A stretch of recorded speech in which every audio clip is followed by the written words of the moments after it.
welcome to Lauren's Kitchen. Today po, gagawa po tayo ng Sinigang Lechon Ala Judai at meron din po tayong lumpiang hinata.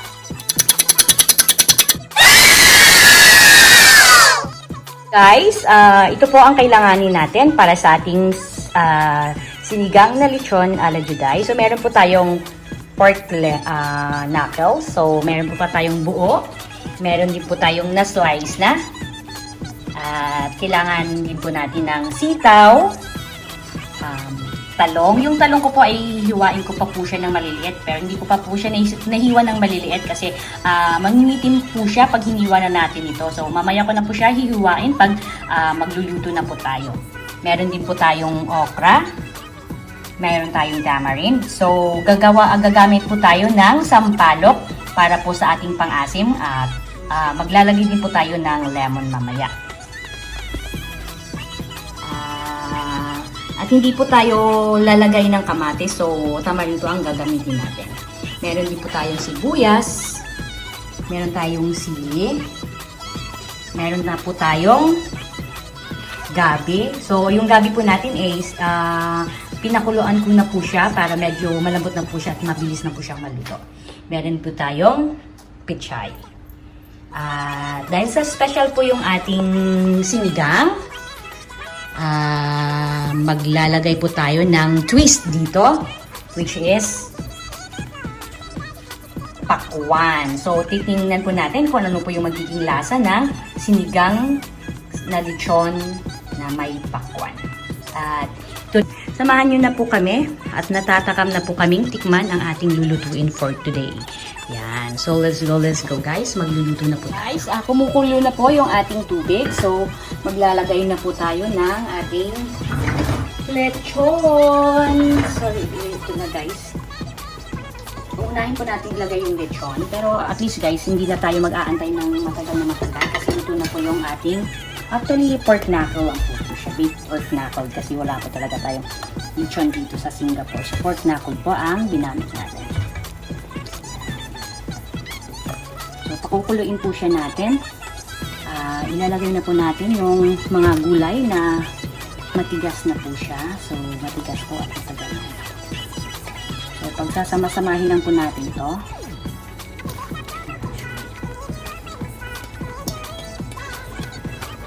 Ilalagay na po natin ang gabi natin.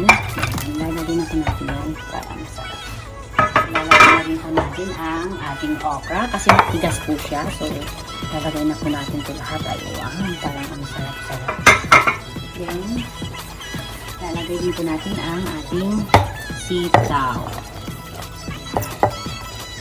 So, yung sitaw natin is kalahati siguro yung ilalagay natin na sitaw. Ito po ang sitaw natin. At maglalagay na po tayo ng ating sibuyas dito. Lalagay na po tayo ng sibuyas. At antayin po natin siyang kumulo.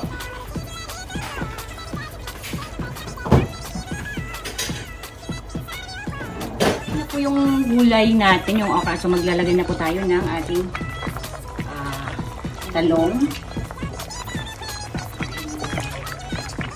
Okay na po siya. Maglalagay na po tayo ng talong. As you can see, hindi ko po talaga ginaya yung gawa ni Judy. So hindi po ako naglagay ng hindi po ako naglagay ng radish dito. So dahil po ayoko lang ng radish. Ayan. So ilalagay na po tayo ng ating pang-asim dito. So maglalagay na po tayo ng lemon. Maglalagay na rin po tayo ng ating tamarind sauce.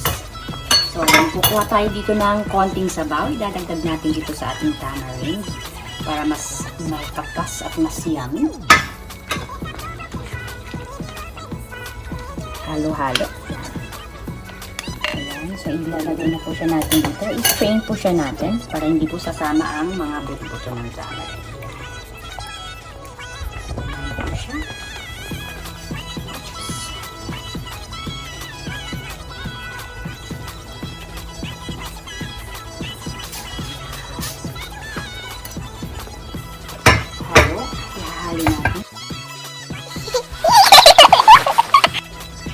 So guys, magdadagdag na tayo ng sili. So maybe magwa-wonder kayo na nilagay ko ng huli yung sili kasi ako po yung taong ayoko ng maanghang sa aking niluluto kasi medyo ano po yung tiyan ko. Kaya nilalagay ko po yung sili ko sa huli. Pero depende na po yun sa atin. Kung gusto niyo pong ilagay siya ng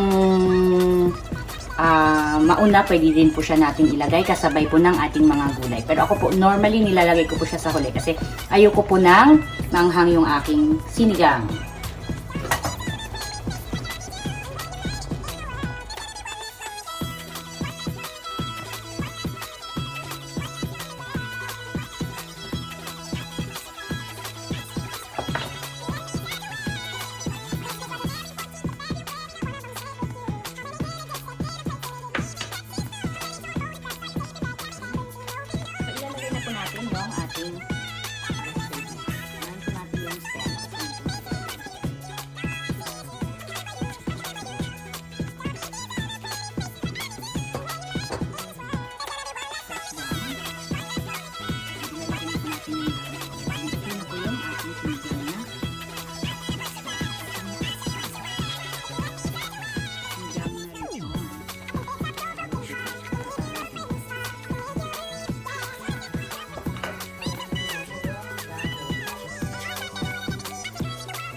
Yan na po siya, guys.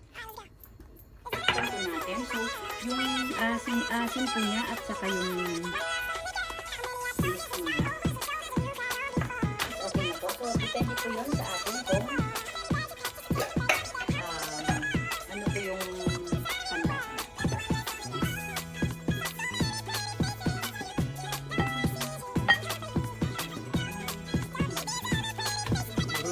panlasa.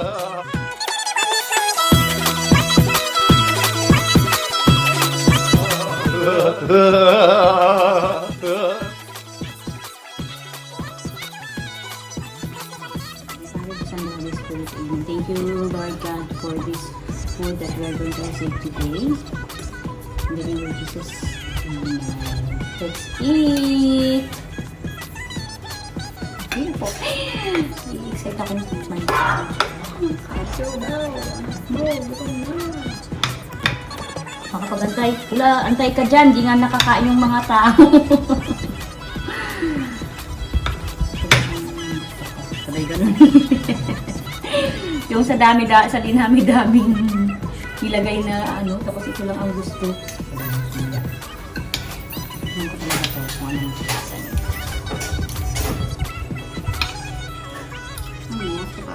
Tapos kumambot ng patay. Sorry. Gutom ka na pala. Tumalon na ako si Kuya eh. Gusto. Walang breakfast. Walang lunch. Kain po tayo.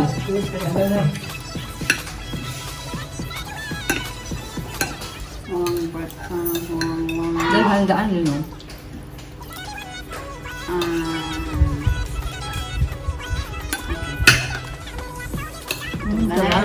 Ikaw na. Walang ano, pag-uong, pati ikaw mo mag-uong. Yung mga kaya sa Judy. Hindi. Ano? Na-roastlin kasi ba't hindi kasi? Alibay-bay. Alibay-bay. Pag kumakain kasi ako ng sinigang, di ko talaga kailangan talaga ng alibay-bay.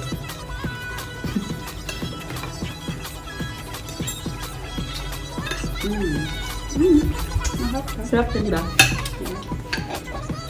Ang asin kami. Dahil ko na. Ano din, diba? Sarap. Kahit may medyo ano ng balat. Sige, uutugan yung ating mga siko dyan.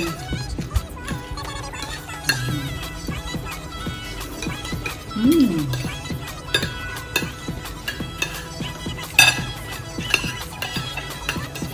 Mm. Like ko siya. Diba? Kakaibang piece. Gusto mo kanibay-bay? Hindi mo talaga nakayanan. Ayan.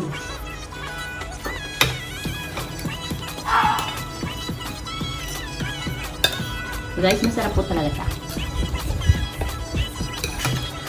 Maasim tamis na nag-aagaw. Like. Pagdaga pa ng tinapa. Ay. Tinapa, lumpiang tinapa. Gumawa po ako ng sausawan. Yung sauce ko po ay mango, garlic, onions, tsaka nagyan ko po ng mayonnaise. At saka coriander powder.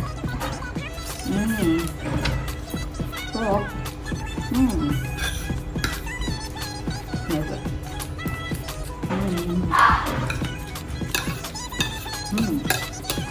Sarap. Right ko ang sauce. Diba? At pagsarap talaga siya pag may mangga. Ang harap kasi ng mangga dito sa nilagay.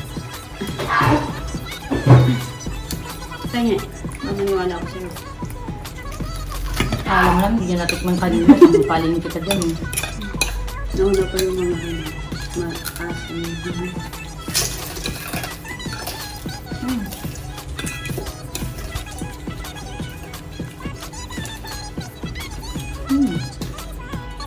Sarap. Diba?